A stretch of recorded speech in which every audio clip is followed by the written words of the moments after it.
Hello, everyone. I'm Carly Ann with the Parsons Entrepreneur Academy Network. I'd like to start off by thanking everyone for joining us at what might be a difficult moment for some of us as the Derek Chauvin trial reaches a verdict. We just want to let you know that if you need to take some space at this time, we fully understand. And we will be sharing the replay of this interview that you can revisit at a better time. So this evening, we continue our monthly office hour interview series where we invite successful and inspiring entrepreneurs and leaders to share their stories and lessons that they've learned along the way. For those of you who are joining us for the first time, the Parsons Entrepreneur Academy is a platform that empowers creatives to build successful businesses around their art. And we achieve this through our 3 pillars that includes mentoring, training, and community. For everyone who's tuned in today, please stay tuned. Toward the end, we will actually be awarding 5 scholarships to our Building a Mission-Driven Creative Business course. So please stay tuned for more details on that. And I'd like to welcome our guest today, who I'm very excited to be in conversation with. Jake Sargent's joining us. He is the founder of Atmos, and Atmos is a biannual magazine that explores the intersection of climate and culture. I've known Jake for some years and have gotten a chance to see some of his work and various things that he's involved in, and I thought that he would be the perfect person to come and have a conversation with us that thinks about sustainability and business through a lens that is holistic, not only thinking about creating a business that focuses on the bottom line, but also the way that our actions impact the environment and people. So I'm looking forward to hearing his perspective on that. And this is a perfect conversation to lead into Earth Day, which is coming up on the 22nd. So with that, I'd like to welcome Jake. Thank you for joining us, Jake. Hey, Carly Ann. Thanks so much for having me. Excited to be here. All right, so let's dive into your background a bit. Can you tell us how your entrepreneurial journey started and what led to you starting Magic Hour, your investment fund, and ultimately Atmos, your biannual magazine? Yeah, so my entrepreneurship journey has really been an evolution. I think it's, in terms of climate and sustainability, it's always setting a higher and higher bar. And I think about the climate journalist Mary Hegler, who in a really great piece for Atmos, an interview a couple months ago, she said, instead of asking yourself, what can I do? Ask yourself, what can I do next? And what she was really speaking to was how limitless climate action can be and how paralyzing the kind of the scale of the problem can be. And so I feel like that really reflects a lot of our journeys in entrepreneurship, where we're just really building on, it's one foot in front of the other. We're building on, how can we constantly improve? How can we constantly innovate? So I started out my entrepreneurship journey founding a denim brand in my early 20s called Simon Miller. And I really set out to create a fashion brand with principles of integrity and quality, timelessness and domestic manufacturing. And I think at the time I really kind of pat myself on the back thinking, oh yeah, this is, these are the right qualities to be building into my business. And they were at the time, but I quickly realized that they weren't enough. And I reached the point about 4 to 5 years into the business where I saw just the amount of unsold inventory we had piling up in our warehouse. And I realized that those qualities and those values that I had put into place really didn't do anything to protect the planet. They kind of made me feel good. They made me think I'm doing something with integrity, but I still ultimately was creating a lot of unnecessary waste and contributing to a very real problem. So from there, I formed Magic Hour. And Magic Hour is an early stage venture fund, and we invest in consumer startups that are pursuing environmental progress and human wellness. And I'm just a really strong believer in entrepreneurs and the startup ecosystem, creating innovations that are more people-friendly and earth-friendly. And we'd love to chat more about that investment fund and some of the companies that we've supported in this conversation. But in the context of my journey, I've since come to realize that focusing on consumer space strictly was not the right move. It's a word that I think we really need to move away from. And it's a word that perpetuates capitalism and an extractive economy. And I don't think that the word dignifies us as human beings. So I've kind of shifted further and further away from consumption and from consumer as I've kind of progressed along my journey. And that really led to Atmos. And Atmos stems from a real passion for design and creative storytelling and creating an organization that's not rooted in consumption. So we're a nonprofit biannual print magazine. We cover the intersection of climate change and culture. So we tell environmental and human stories through a design and a cultural lens. And we also have an online platform where our goal is to inspire positive environmental action. All right, so we're gonna break down. We're gonna dive in more to your journey with Magic Hour and just the things that you've learned, having the opportunity to screen and invest in companies that are impact focused and how that's now like shaped the perspective you have. But first, let's learn a bit more about Atmos. Can you tell us about the mission of Atmos and the types of stories and thought leadership that you're focused on putting out into the world? Yeah. So I co-founded Atmos with our editor-in-chief, Willow Defaba, about 3 years ago. And at the time I lived a block away from a magazine, a really great independent magazine shop. And I would go into the magazine shop and I would see all sorts of magazines that covered every possible combination of culture topics that you can think of. So style and travel and food and travel and style and food and so on. And I just noticed that there really was no magazine dedicated to covering, aside from National Geographic, dedicated to covering environmental issues and human stories as they relate to the environment. So I think that was kind of the first light bulb, was there being a white space and there really being a need for these stories to be told from a culture, design, and artistic lens.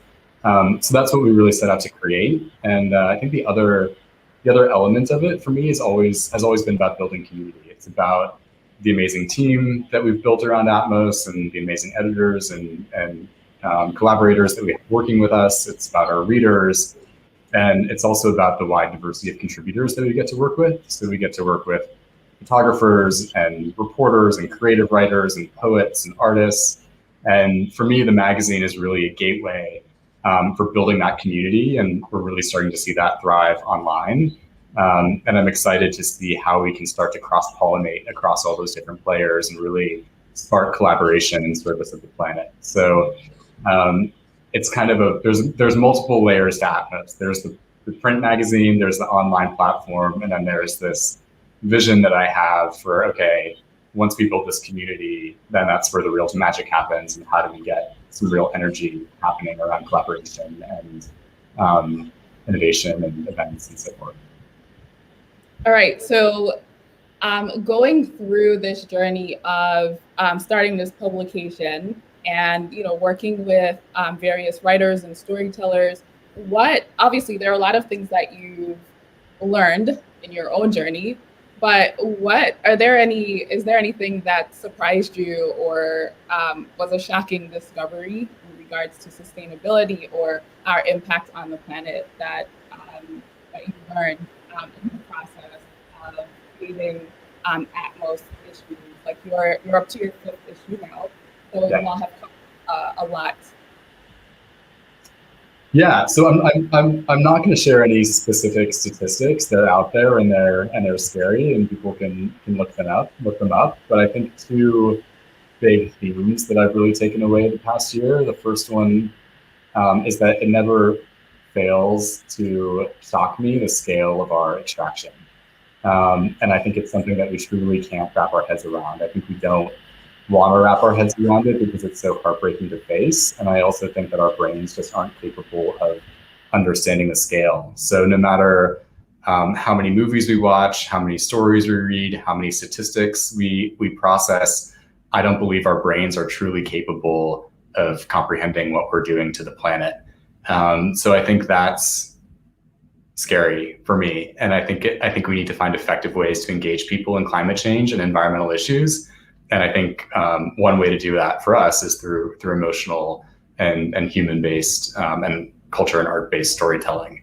And another revelation I've had, really thanks to a couple of contributors recently in the past year, is the importance of connecting with nature as a way to save nature. So it's something that the environmentalist and drag queen and artist Patagonia talks about in our new issue, which launches today, is how can we ensure access to the outdoors is equitable so that everyone can feel safe and have access to the outdoors, so that we're all connected to nature and then therefore inspired to protect it. And it's also a message that I heard loud and clear from Sylvia Earle, who's a renowned marine biologist and true legend. She's known as Her Deepness, through a video that we worked on with an organization called Parlay for the Oceans. And the way that Sylvia speaks about the oceans is so inspiring. And she says that we need to experience the oceans in order to save them. So what we really need to do is get out and explore. And I feel like that's just a super easy call to action for any of us, is to get out more in nature, connect with it, and then be inspired to protect it. So those are my takeaways. So I want to go back a little bit and hear from you what the journey's been like building this type of venture, because Atmos is a nonprofit organization. It's also a magazine. These are both new ventures, unlike the ones that you've started in the past. So just for people who are watching, who are potentially thinking about starting this type of entity, whether it's a nonprofit or switching lanes and starting a business around an impact that comes in the form of a solution that is new to them, what can you say are the key things that help to set you up to be able to successfully build this type of business that has all of these new elements? Yeah, I think it's a great question. I think that in my with my investing hat on, I've met a lot of impact-focused companies that I've felt like should be nonprofits, and so I think being open-minded, for any entrepreneurs who are listening, and consider, is this something that's best suited to be a nonprofit, or is it something that's best suited to be a business that can raise investment capital and can scale, is a really important question to be asking. For me, with Atmos becoming a nonprofit, one of the I think really gratifying things is that when something becomes a nonprofit, it's no longer doesn't have ownership, right? So I don't own Atmos, and no one owns Atmos. It's a public charity, so it's in the public domain. And I think I think there's something really special about that. Especially for me, it Atmos stemmed from a place of passion and from a place of, well, it originally stemmed from here's a really cool thing to do, and a place of passion. I never quite envisioned that it would grow into this sustaining organization that it has. So I think to be able to transfer that from something that was solely mine, that was my project, into something that is in the more of the public domain and really serves a purpose as a public charity, I think has been really gratifying. So I think that's on the personal level why we've become one of the reasons that we've become a nonprofit.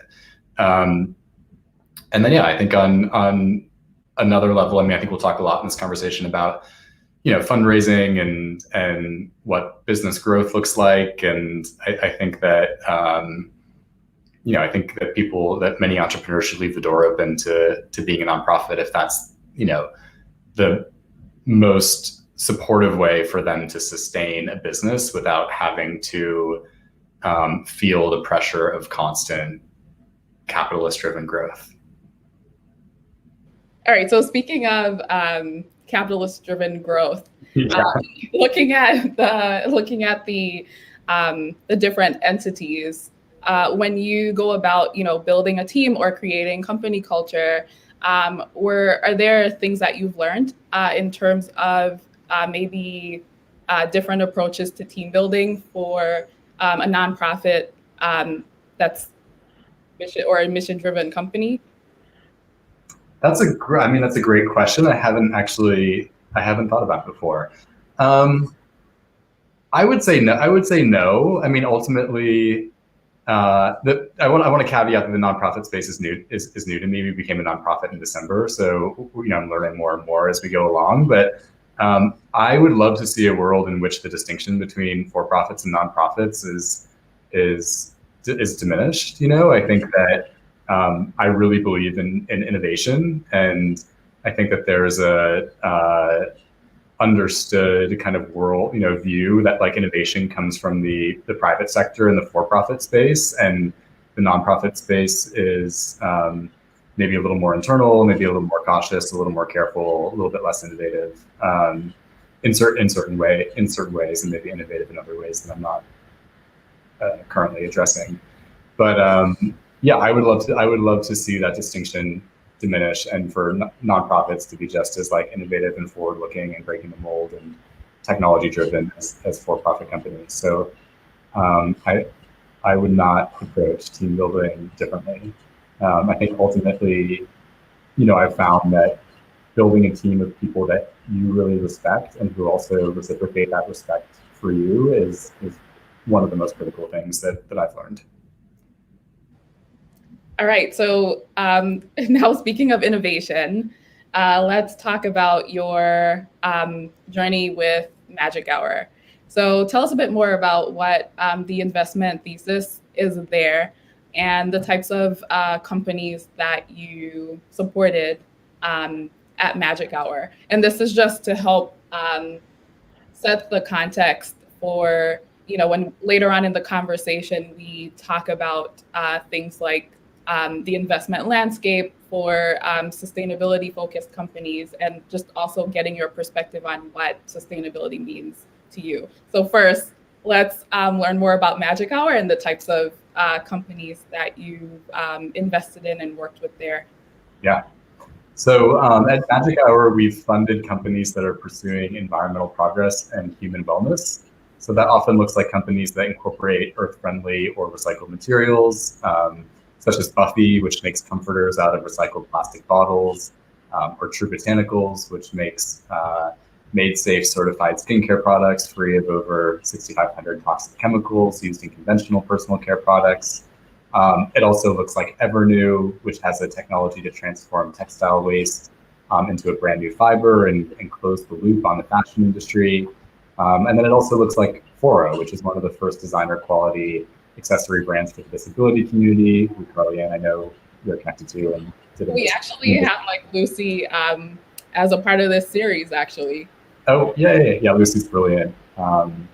So I think it can look like a lot of different things. I think there are, I think especially in like the startup space right now, there's a lot of companies that are really innovating in certain areas. So it might be on kind of social justice and accessibility, or it might be on new materials, or it might be on some kind of community level innovation that's happening. So I think we're really investing across all those different areas, and hoping that the portfolio that we have kind of expresses lots of different values, and ultimately helps us move the needle towards a more progressive world that's better for people and better for the planet. All right, so now having all of these different experiences from starting a company in the fashion industry, learning about the impact that the industry has on the planet, and becoming an investor and getting to see this wider landscape of different types of companies who are aiming to incorporate sustainable practices in their companies. How do you now define sustainability within the context of business? Yeah, it's a great question. I think I think sustainability is a difficult term, and I think regeneration is maybe the better term to use. And I've actually been hesitant to use regeneration over the past few years because it's felt to me like a buzzword, and it's also felt to me to be a little bit inaccessible maybe because for a business, because but it's just so difficult for a business to actually be regenerative right now with the technologies and the systems that we have in place. But I think we need to start utilizing it as really kind of a North Star for where we need to be headed. So to me, sustainability really means like do less harm. People say, incorporating a sustainable material or whatever it might be, but that it's actually still extractive, and it's often still linear. It's often still like cradle to grave thinking in terms of product and materials. So I think regeneration to me really, this is just my own kind of perspective, not a dictionary definition, but for me, regeneration is really looking at nature's systems. So everything in nature serves a purpose. Energy and matter is transformed and nourished throughout various life cycles. And I think how can we apply that to our business practices in a holistic way? So how can we have a circular economy and business practices and systems that really nourish the environment and also nourish all the human life that's involved in the different areas of that business? Also leads me back to kind of an earlier point I was making, which was around the word consumer, and it's something that it's a word that I've struggled with for years, and I've asked a few people, and I've wondered like, what is the word that replaces consumer if we're ultimately moving towards a more circular economy and regenerative business practices? And I don't know that perfect word exists. And actually just this morning, I felt like, I'm going to challenge myself to stop using the word consumer and just identify as like a human who buys things, or humans, we can identify consumers as humans who buy things, because I think consumer just really strips us of our humanity. And it really perpetuates like an extractive system.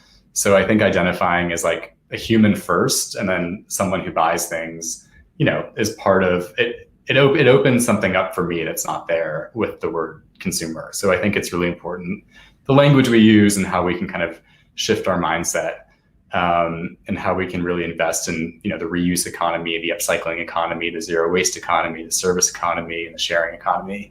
I think are all really exciting areas of regenerative potential business practices.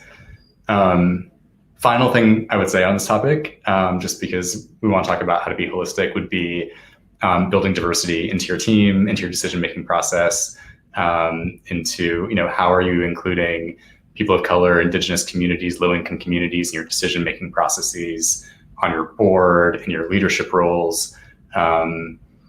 There's really awesome investment funds like Harlem Capital that are spearheading this right now.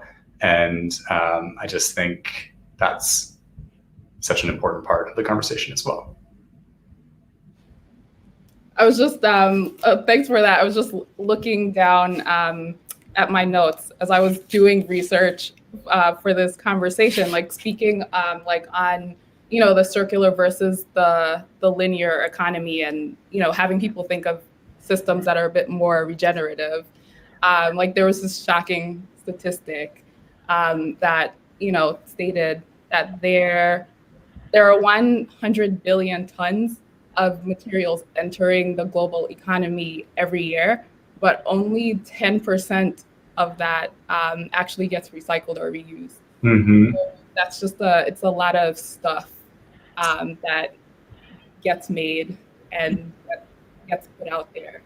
Yeah, I'm happy you have that statistics. I didn't come prepared with statistics at hand for this conversation, but I want to point people to really incredible work by the OR Foundation, who they've written a couple stories for us for Atmos, and they do incredible work in Ghana and documenting the secondhand clothing supply chain there, and how textile waste that we give to Goodwill ends up overseas, and it ends up really disrupting local economies, and we end up essentially dumping our textiles into countries and economies that don't have the waste management systems to really process them in an environmentally friendly way.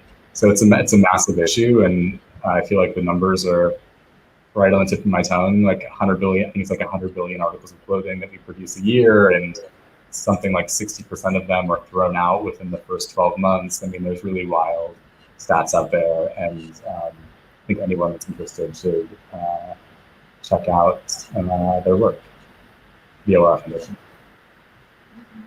All right, thank you. Thank you for that resource. So that being said, for entrepreneurs who are watching who are either interested in starting a business that incorporates sustainable practices or in the early stages, what advice would you give to them? So what should be top of mind in terms of the approach to this? Yeah,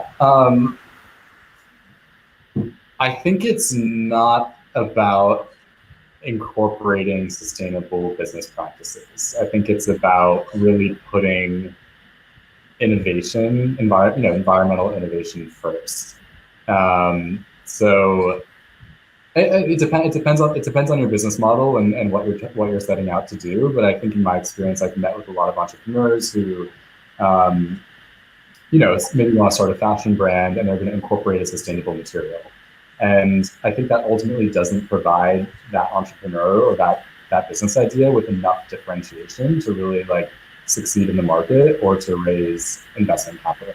So I think for entrepreneurs that are out there that are really wanting to make sustainability a pillar of their business, I would really put innovation ahead of anything else. I wouldn't just make sure that you're checking the boxes, making sure that you have the sustainability material here or the sustainable packaging there. I would really think outside the box and think, how can I actually innovate in this space? And I think that, one of the things that we talked a bit about is the need for, evaluating, is there a need for my product? And if there's not a need for your product, then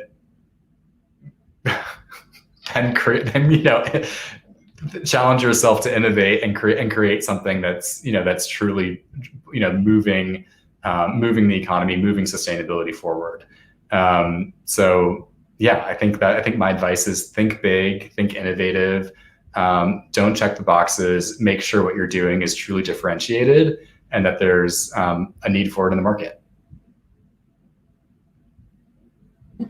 From what you've seen in some of the companies or entrepreneurs that that entrepreneurs in this space face, from what you've seen? What are the biggest challenges? Mm-hmm.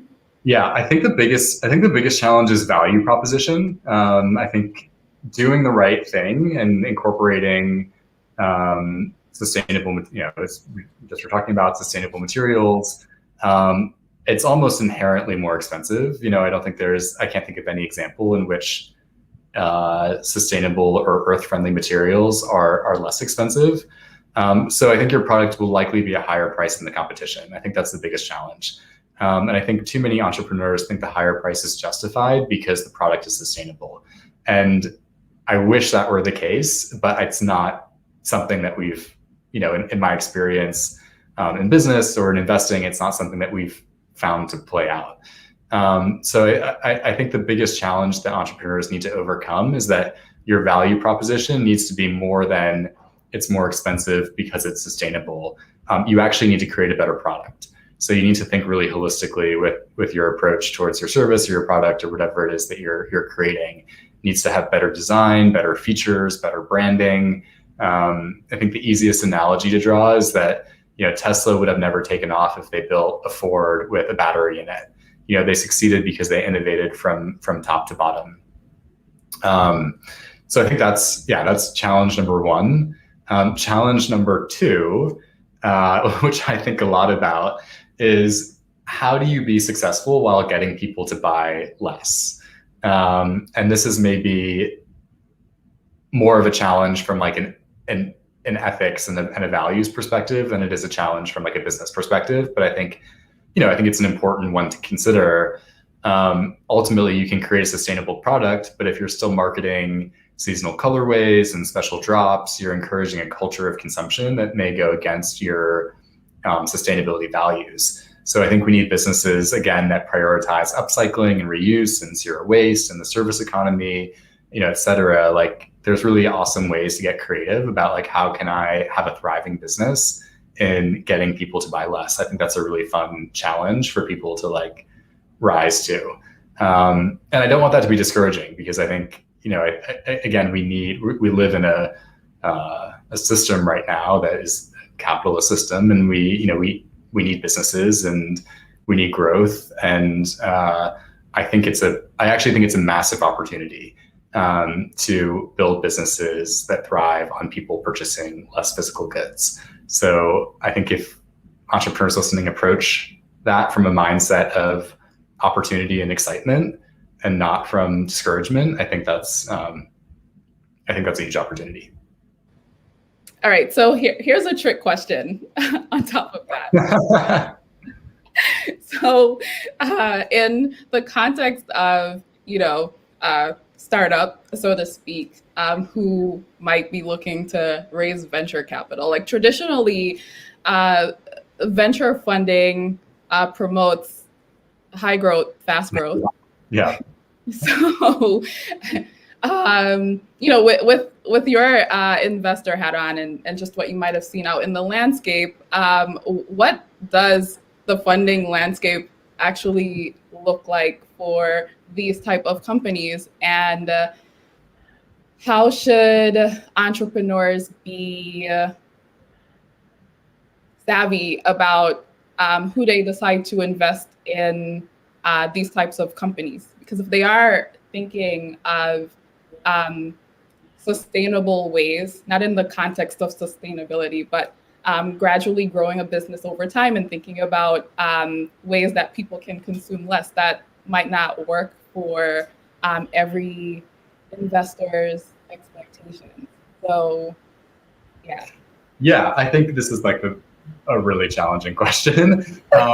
And I'm grateful. I've been on I'm in a constant education with Willow, our editor-in-chief for Atmos, is constantly challenging us to look at the world from a non-binary perspective and finding the third way. And so that kind of comes to mind for me here. Like venture capital is not bad. High growth businesses aren't bad in and of themselves. They just have a specific set of like consequences that come with them. And so,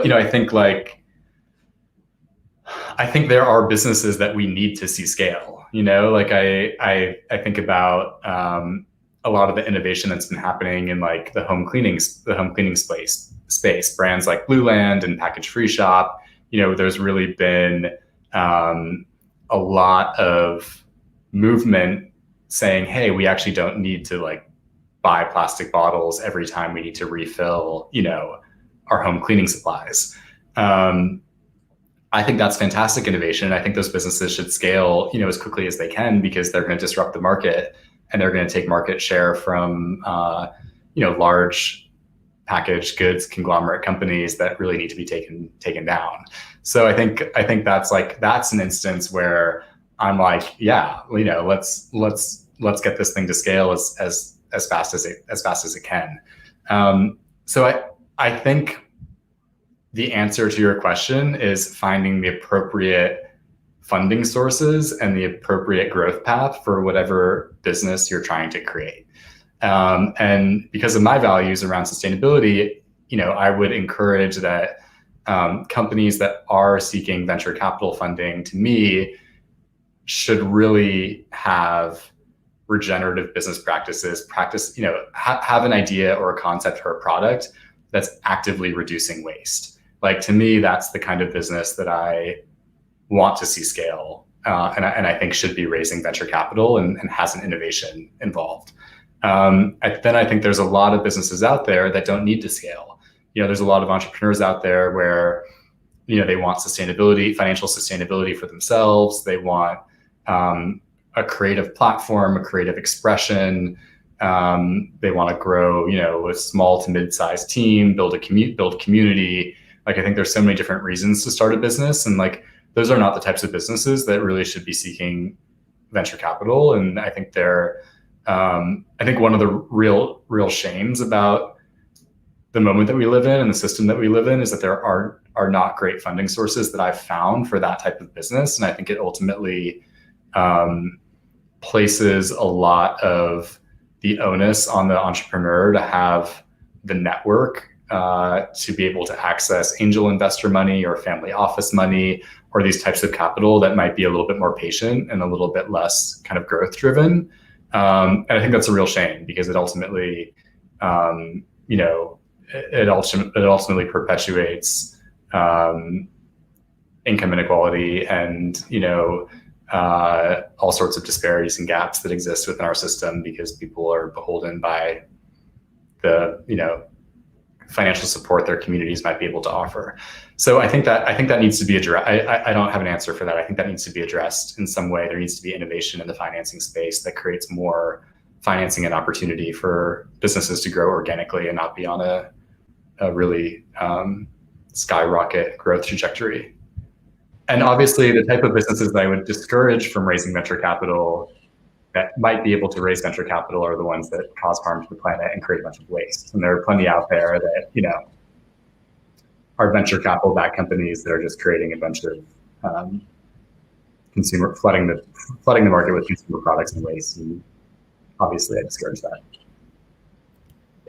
All right. I don't know. Yes, I think you tackled that one pretty well. Going off of that, I'm gonna skip to this other question because I think it follows that really well. The point that you just made about, which sounds like an ecosystem problem. Yeah. Right. What role do you think, or do you think, like big established companies, and then I'll also throw in the government.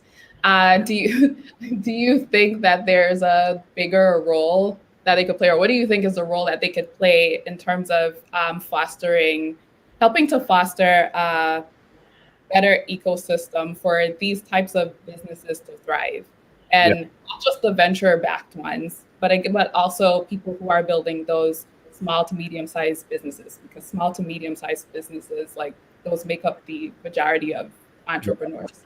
Totally. But yeah, do you have any thoughts on that? Yeah, I mean,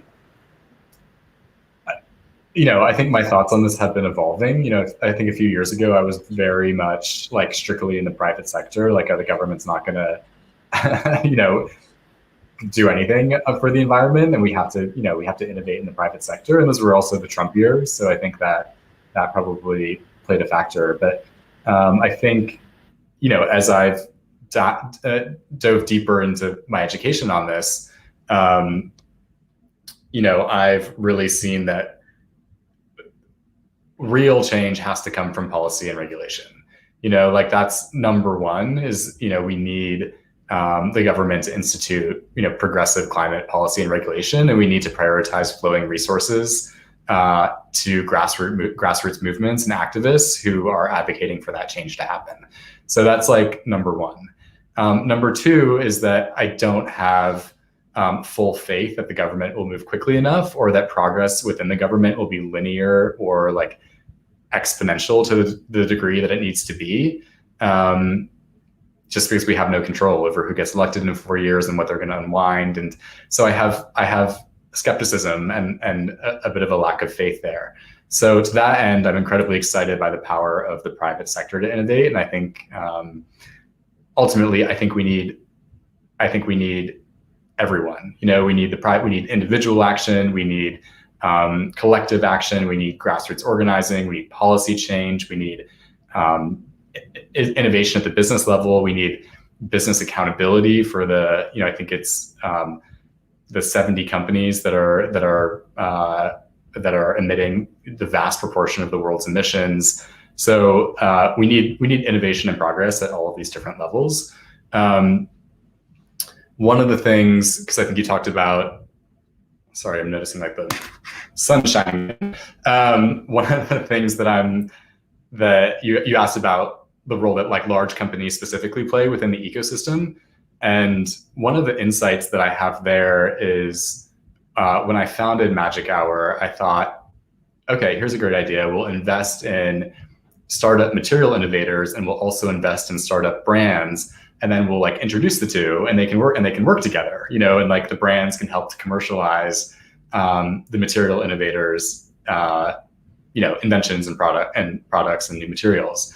And what we found is that, and it makes so much sense, is that when you're innovating a material, you really want to work with existing supply chains. It's really difficult to build a supply chain from the ground up. So a lot of material innovators are thinking, how can I create something that fits into an existing kind of industrial scale, large supply chain and makes that supply chain circular or more sustainable or whatever it might be. So they're needing to operate at a really large scale.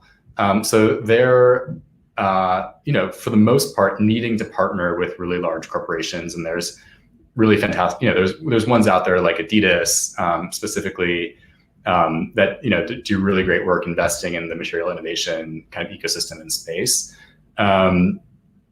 And so I think that's happening, and I think that's really exciting. And at the same time, it kind of cuts small brands out from access to those new materials. And I think that's a bit of a shame, because I think there's a real opportunity for small brands to gain a foothold and gain traction and differentiate by incorporating these innovative materials into whatever it is they're doing.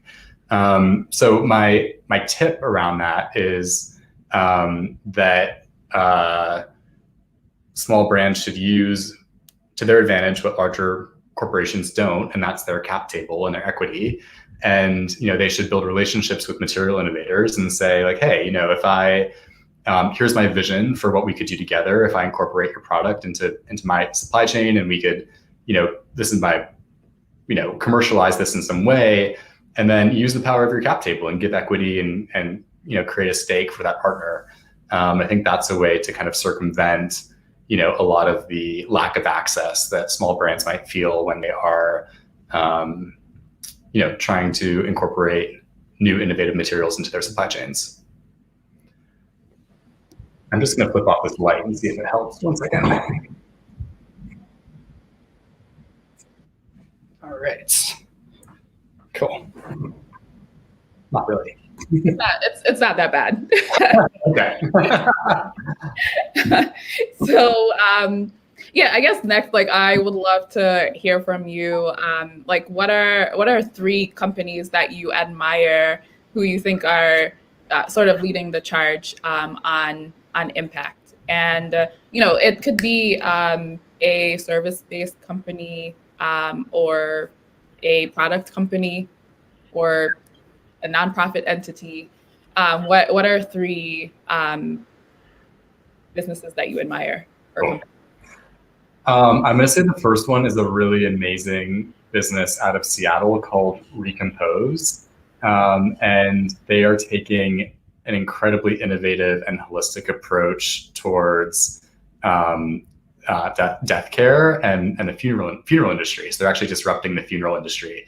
And what they're doing is they've created a really beautiful system for composting bodies. So and they've created a whole like holistic experience around it. They've really emphasized design in their work. They've emphasized kind of spiritual connection and relationship-based connection in their work. And they've identified that the funeral home industry is like one of the kind of least innovative, oldest industries that are out there. So there's not only a huge opportunity there, but the founder, Katrina, is just incredibly driven by the opportunity to change the entire paradigm around death and what it means to die, and what that could entail, and how and actually human composting, returning ourselves back to soil, changes the whole paradigm of life for us. And so I think like that's just, to me, one of the most inspiring things, is someone who has not only identified a business opportunity that is incredibly innovative, but is actually like working to shift paradigms and change culture. And I think create a product and a service that really has the potential to nourish people and make people feel like complete and whole in their lives. And so I think that is just totally inspiring and incredible. A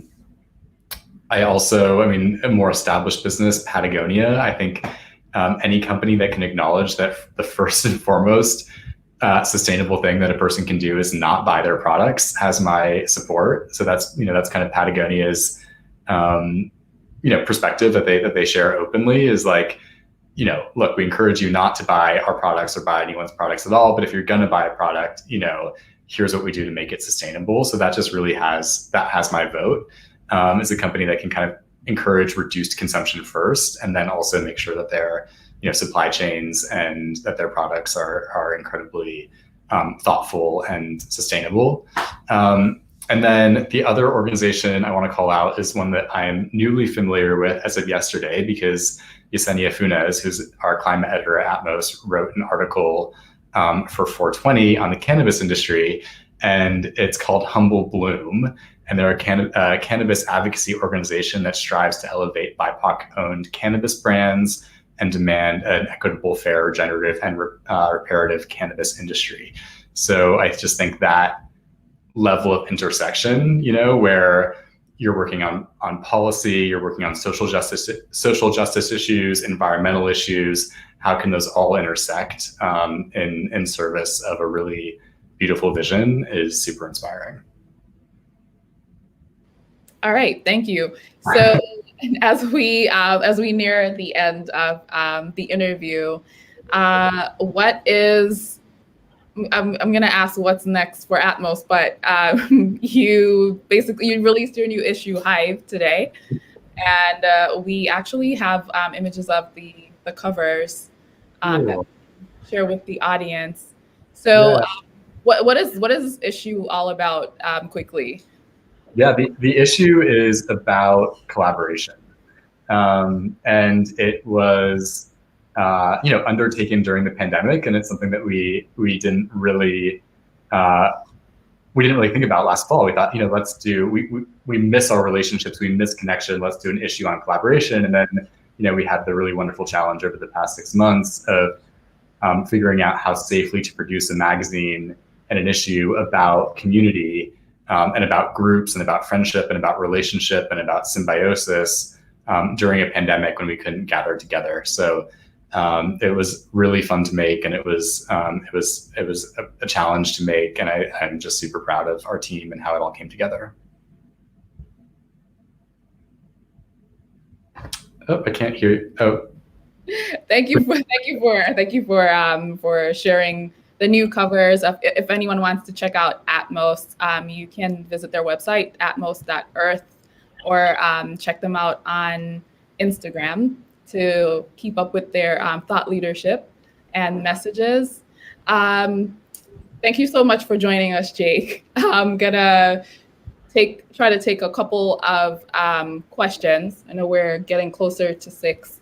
Again, everyone stay tuned. We're going to take a couple of questions, and then we are going to post the registration link that you can use to sign up for one of the 5 scholarships to mission-driven creative business. So stay tuned. For your questions, please type them in the chat, and we'll address a couple of them.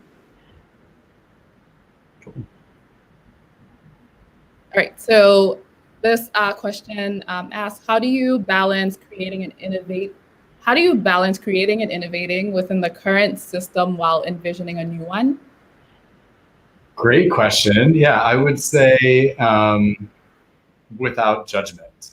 I think that would be my answer is, I've talked a lot about consumption and trying to avoid consumption. And I think ultimately we live in a system in which that's the reality. So I think don't be hard on yourself, and be inventive, and be iterative with what you're doing, and take steps in the direction that you feel passionate about and that align with your values. And you can do that and also envision an entirely new world, an entirely new system, and share that with people, and work towards it, and be part of that movement. So I think I wouldn't think of them as separate. I wouldn't think of like, this is how I'm constrained in the current system, and here's the new vision that I would want to create. I would think of it as additive in some way. Like, here's what I can create in the current system, and I'm also going to let my imagination just totally envision what a new world and what a new system looks like. So I think you can pursue both of those things at the same time.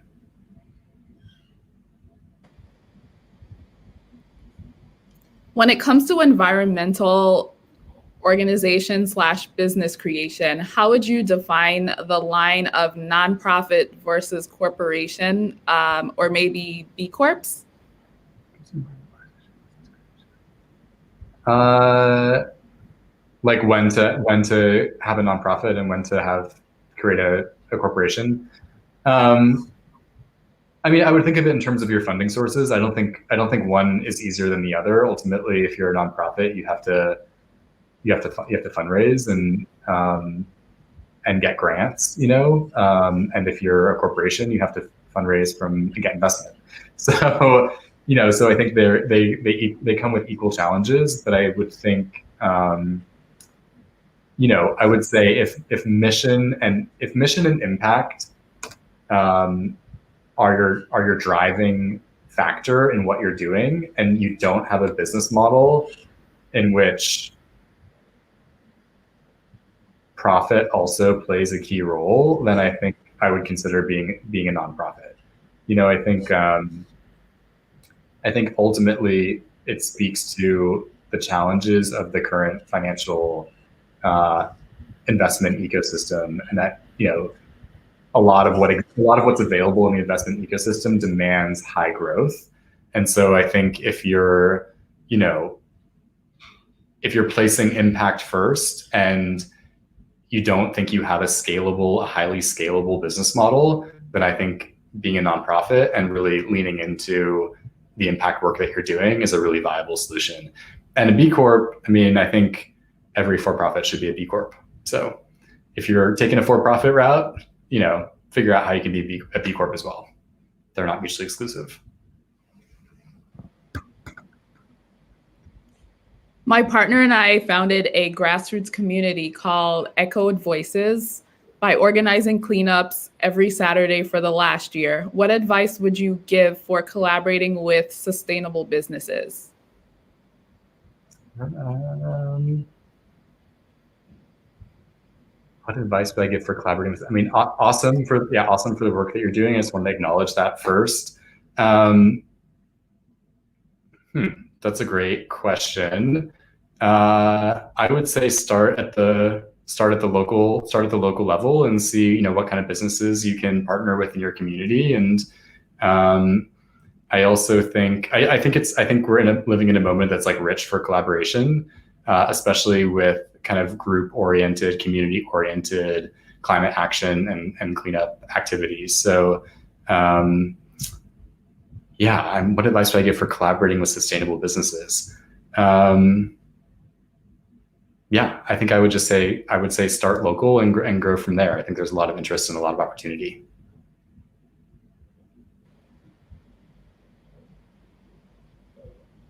Where can I find more eco-friendly products?